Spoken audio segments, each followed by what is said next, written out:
Multa di 66,80 € perché un bimbo di quasi 5 anni sfrecciava in piazzetta dei Leoncini accanto alla Basilica di San Marco su un acceleratore di velocità.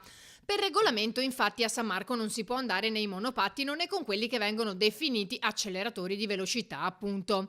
Il fatto risale al 19 settembre. Il papà del bimbo, un 45enne veneziano, è stato richiamato per la notifica della multa. Non la sanzione minima di 25 €, ma il doppio, 50 € più spese, per un totale di 66,80 €. La versione del comune è che l'uomo, rivendicando la propria venezianità, si sia opposto agli inviti degli agenti di fermare il bambino, perché dava fastidio alla gente in piazza e creava pericolo. Per questo, davanti al rifiuto di intervento, è scattata la multa. La violazione non è stata contestata sul posto, perché ai vigili mancava un supporto cartaceo. È arrivata a casa del trasgressore.